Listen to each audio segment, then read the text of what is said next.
నమస్కారం. డిఆర్టీవీ న్యూస్ కి స్వాగతం. హెడ్లైన్ చూద్దాం.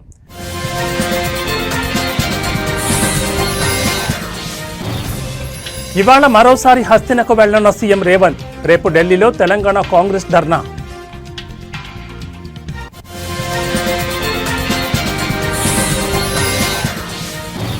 ఎమ్మెల్యేల కొనుగోళ్ల కేసులో నేను పాత్రధారిని. మాజీ ఎమ్మెల్యే గువ్వల సంచలన వ్యాఖ్యలు.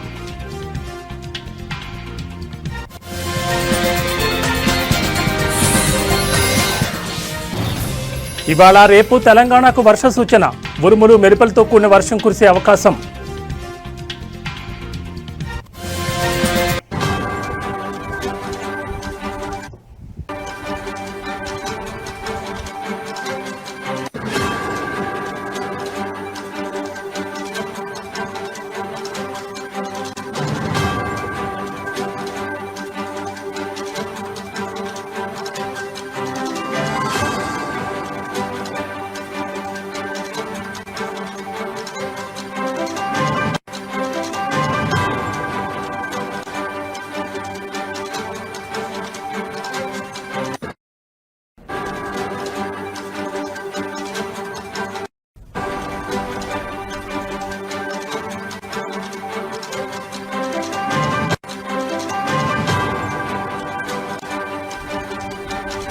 బులెటిన్లో బ్రేకింగ్ న్యూస్ చూస్తున్నాం. తెలంగాణ ముఖ్యమంత్రి రేవంత్ రెడ్డి ఇవాళ మరోసారి ఢిల్లీకి వెళ్లనున్నారు. ఈ మేరకు మధ్యాహ్నం 1 గంటకు ఆయన శంషాబాద్లోని రాజీవ్ గాంధీ ఇంటర్నేషనల్ ఎయిర్పోర్ట్ నుంచి నేరుగా హస్తినకు చేరుకుంటారు. అనంతరం రాష్ట్రంలో బీసీలకు 42% రిజర్వేషన్ల సాధనకు కాంగ్రెస్ పార్టీ ఆధ్వర్యంలో రేపు జంతర్ మంతర్ వద్ద చేపట్టబోయే ధర్నాలో పాల్గొంటారు. బీసీ రిజర్వేషన్ల ఆర్డినెన్స్ను ఆమోదించేలా కేంద్ర ప్రభుత్వంపై మరింత ఒత్తిడి తీసుకొచ్చేలా మొత్తం 3 రోజుల పాటు కాంగ్రెస్ ఆందోళన కార్యక్రమాలు కొనసాగనున్నాయి.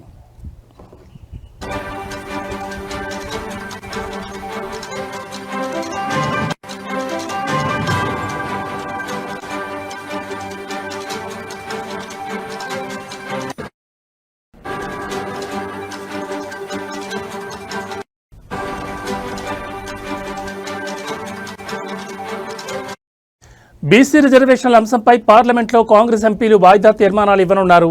ఈ ధర్నాలో పాల్గొనేందుకు ఇప్పటికే తెలంగాణ కాంగ్రెస్ పార్టీ వ్యవహారాల in charge Meenakshi Natarajan, TPCC chief Mahesh Kumar Goud, మంత్రులు, ఎమ్మెల్యేలు, ఎమ్మెల్సీలు, ఆయా జిల్లాల ముఖ్య నాయకులు ఢిల్లీకి చేరుకున్నారు. అదేవిధంగా ఏఐసీసీ చీఫ్ మల్లికార్జున్ ఖర్గే, లోక్సభ పక్ష నేత రాహుల్ గాంధీ, ప్రియాంక గాంధీ, ఇతర నేతలు ఈ ఆందోళనలో పాల్గొనబోతున్నట్లుగా తెలుస్తోంది.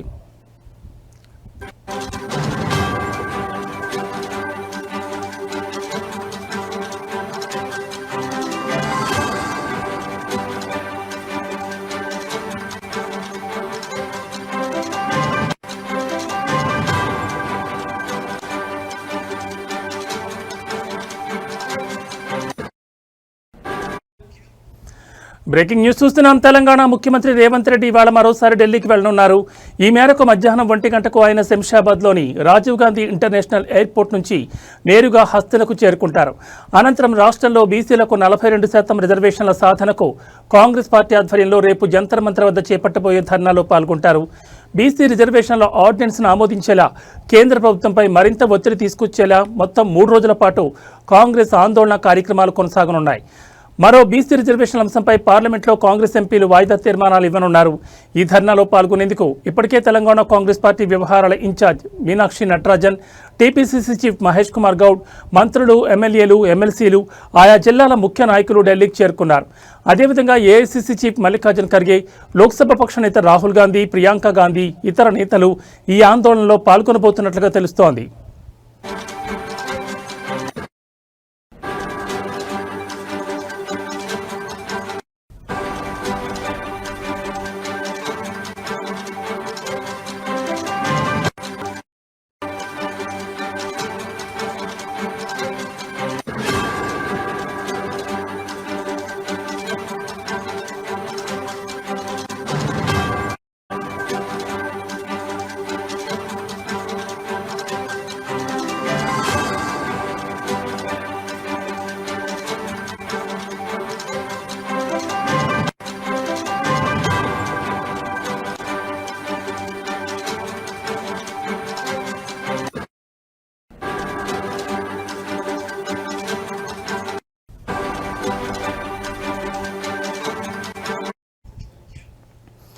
బులెటిన్లో మరో బ్రేకింగ్ న్యూస్ చూస్తున్నాం. తెలంగాణలో వచ్చే 3 రోజుల పాటు వర్షాలు కురిసే అవకాశం ఉందని వాతావరణ శాఖ తెలిపింది.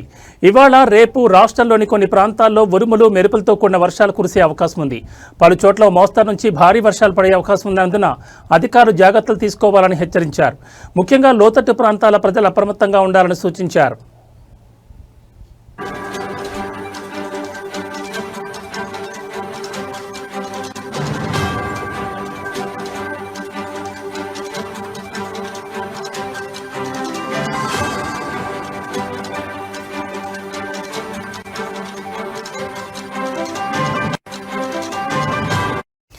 ఈ పరిస్థితులను దృష్టిలో ఉంచుకుని తెలంగాణలోని 24 జిల్లాలకు వాతావరణ శాఖ ఎల్లో అలర్ట్ జారీ చేసింది.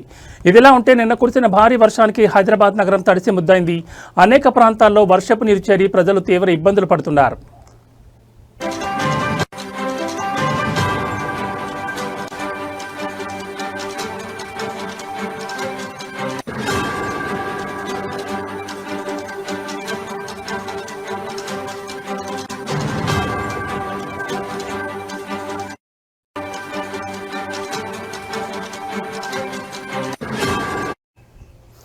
అమీర్పేట్, పంజగుట్ట, పాత బస్తీ వంటి ప్రాంతాల్లో రహదారులపై నీరు నిలిచిపోవడంతో వాహనదారులు తీవ్ర సమస్యలు ఎదుర్కొన్నారు.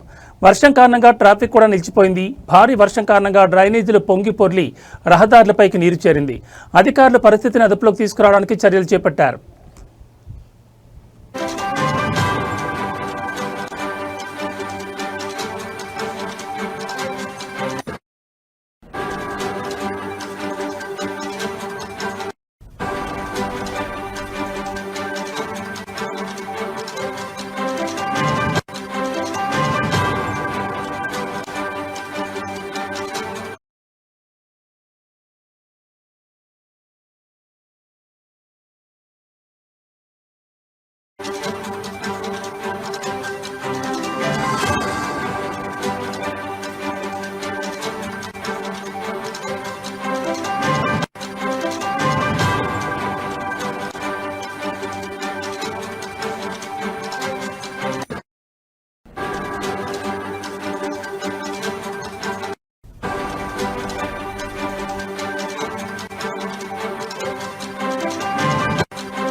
బులెటిన్లో మరో బ్రేకింగ్ న్యూస్ చూస్తున్నాం. మార్గదర్శి ఫైనాన్షియల్ సంస్థకు తెలంగాణ హైకోర్టులో భారీ ఊరట లభించింది.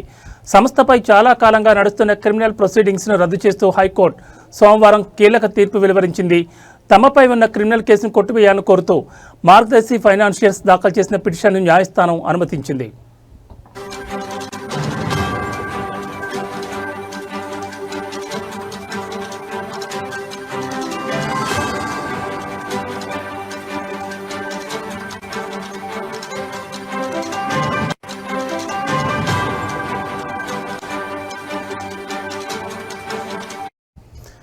డిపాజిటర్ల నుంచి ఒక్క అభ్యంతరం కూడా రాకపోవడం, హిందూ అవిభాజ్య కుటుంబ మాజీకర్త మరణించడం వంటి కారణాలతో ఈ కేసును ఇకపై కొనసాగించాల్సిన అవసరం లేదని హైకోర్టు స్పష్టం చేసింది. డిపాజిటర్లందరికీ సొమ్ము చెల్లించామని, హెచ్యుఎఫ్ కర్త మరణించినందున మిగిలిన సభ్యులను నిందితులుగా చేర్చలేరని మార్గదర్శి సంస్థ ఈ ఏడాది జనవరిలోనే కోర్టుకు వివరించింది.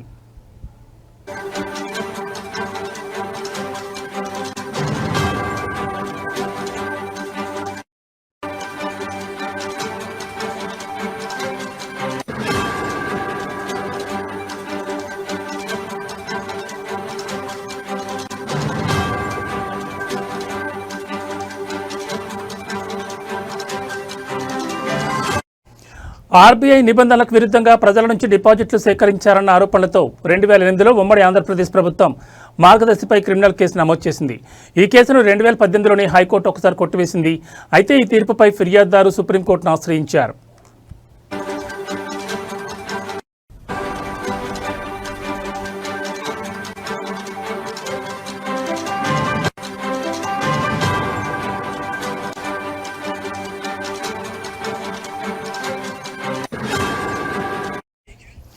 దీంతో 2024 ఏప్రిల్లో సుప్రీంకోర్టు ఈ పిటిషన్లను తిరిగి హైకోర్టుకే పంపింది. వాస్తవ పెట్టుబడిదారులు, డిపాజిటర్ల నుంచి అభ్యంతరాలు స్వీకరించి ఈ కేసును కొనసాగించాలా లేదా అనేది తేల్చాలని ఆదేశించింది. సుప్రీంకోర్టు ఆదేశాల మేరకు 2024 సెప్టెంబర్ 26న హైకోర్టు రిజిస్ట్రీ పత్రికల్లో పబ్లిక్ నోటీస్ జారీ చేసింది.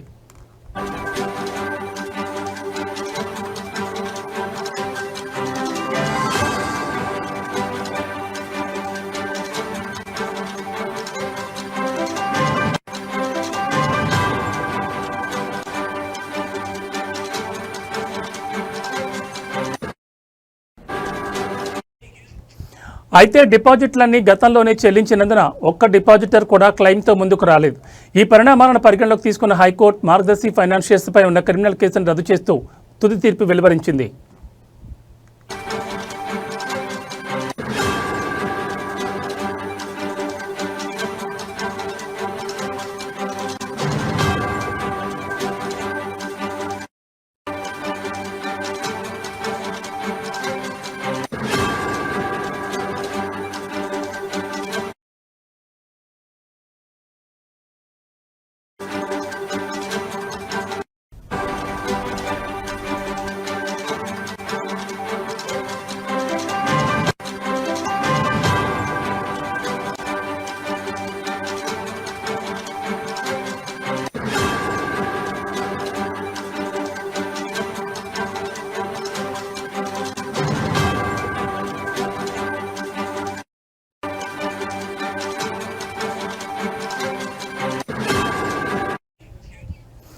బులెటిన్లో మరో బ్రేకింగ్ న్యూస్ చూస్తున్నాం. అవినీతి ఆరోపణలు, వరుస విచారణలతో సతమతమవుతోన్న బీఆర్ఎస్కు మరో బిగ్ షాక్ తగిలింది.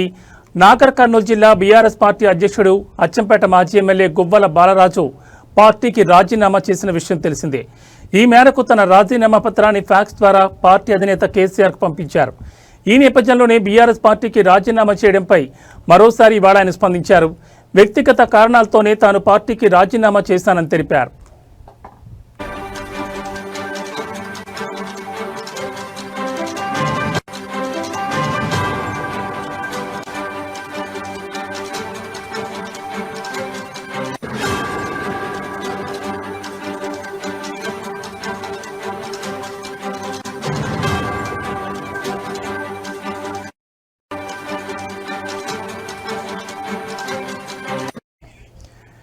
ఈ నెల 2వ తేదీనే తాను పార్టీకి రాజీనామా చేశానని, కాళేశ్వరం నివేదిక వచ్చాక చేశానని కొందరు కామెంట్ చేయడం సరికాదన్నారు. తన లేఖలో ఎక్కడ అసంతృప్తి వ్యక్తం చేయలేదని అన్నారు. మారిన రాజకీయ పరిస్థితుల నేపథ్యంలోనే జాతీయ రాజకీయాల వైపు వెళ్లాలని నిర్ణయించుకున్నానని కామెంట్ చేశారు. ఇక ఎమ్మెల్యేల కొనుగోలు కేసులో తాను సూత్రధారిని కాదని, కేవలం పాత్రధారిని అంటూ సంచలన వ్యాఖ్యలు చేశారు. కేసీఆర్ అక్కడ ఏం జరుగుతుందో చూడమంటేనే చూసేందుకు తాను వెళ్లానని తెలిపారు. బీజేపీలో బీఆర్ఎస్ పార్టీ విలీనంపై తాను ఎక్కడా మాట్లాడలేదన్నారు. ఇంకా ఏ పార్టీలో చేరాలన్నది డిసైడ్ చేసుకోలేదని, తన అనుచర వర్గం, జిల్లా ప్రజల ఆకాంక్ష మేరకు త్వరలోనే నిర్ణయాన్ని వెల్లడిస్తానని గువ్వల బాలరాజు స్పష్టం చేశారు.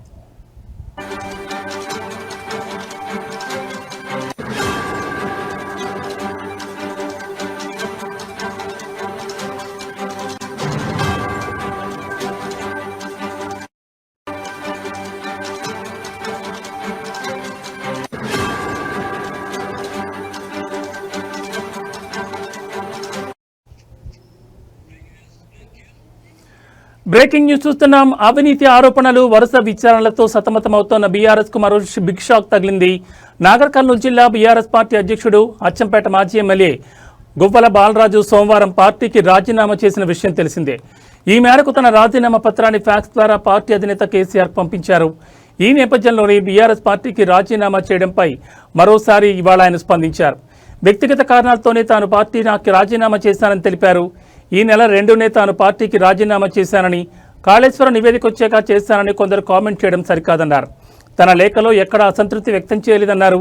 మారిన రాజకీయ పరిస్థితుల నేపథ్యంలోనే జాతీయ రాజకీయాల వైపు వెళ్లాలని నిర్ణయించుకున్నానని కామెంట్ చేశారు. ఇక ఎమ్మెల్యేల కొనుగోలు కేసులో తాను సూత్రధారిని కాదని, కేవలం పాత్రధారిని అంటూ సంచలన వ్యాఖ్యలు చేశారు. కేసీఆర్ అక్కడ ఏం జరుగుతుందో చూడమంటేనే చూసేందుకు తాను వెళ్లానని తెలిపారు.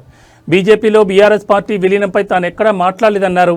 ఇంకా ఏ పార్టీలో చేరాలన్నది డిసైడ్ చేసుకోలేదని, తన అనుచర వర్గం, జిల్లా ప్రజల ఆకాంక్ష మేరకు త్వరలోనే నిర్ణయాన్ని వెల్లడిస్తానని గువ్వల బాలరాజు స్పష్టం చేశారు.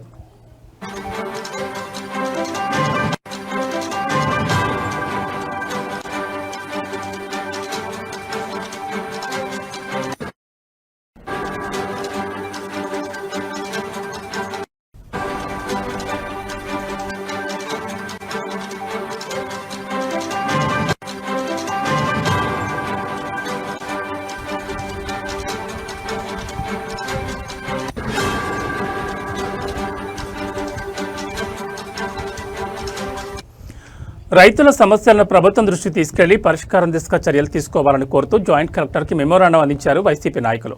రైతులు పడుతున్న ఇబ్బందులను జాయింట్ కలెక్టర్ కాకాణి పూజిత, ఎమ్మెల్సీ పర్వతిరెడ్డి చంద్రశేఖర్ రెడ్డి వివరించారు. ఈ సందర్భంగా ఎమ్మెల్సీ పర్వతిరెడ్డి చంద్రశేఖర్ రెడ్డి మాట్లాడుతూ కూటమి ప్రభుత్వం ఏర్పడ్డాక రైతులు అనేక కష్టాలు ఎదుర్కొంటున్నారని అన్నారు.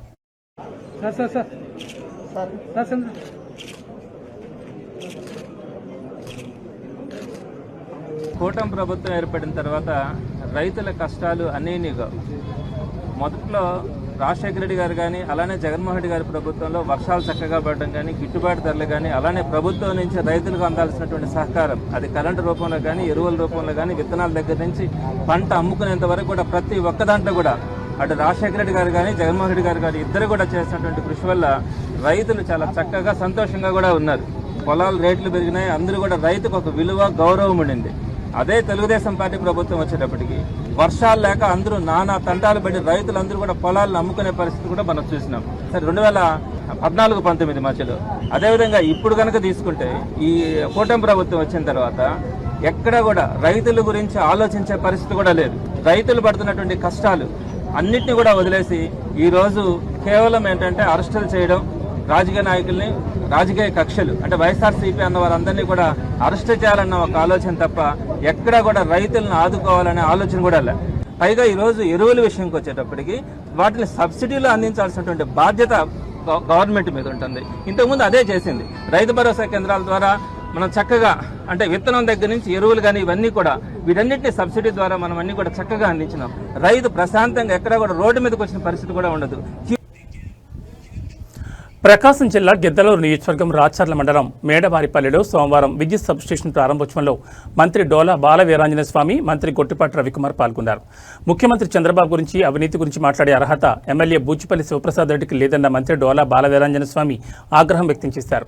రైతుల ప్రయోజనాల కోసం అన్నదాత సుఖీభావ పథకాన్ని ప్రకాశం జిల్లా దర్శి మండలం తూర్పు వీరైపాలెంలో ప్రారంభిస్తే స్వాగతించకుండా ఎలాంటి విమర్శలు చేయడం ఎందుకు సమాజ సమయాన్ని ఆయన ప్రశ్నించారు. బిగ్ బాస్ వీడియోలు చూశారు కదా, మీరు మీ ఛానల్స్ చూశారు కదా వీడియోల్ని. అదేవిధంగా నోట్ల కట్ల పట్టుకొచ్చారు కదా, ఇది ఒక శాంపిల్ మాత్రమే. తప్పు చేసిన వాళ్ళు ఎవరిని కూడా వదిలిపెట్టే పరిస్థితి లేదు.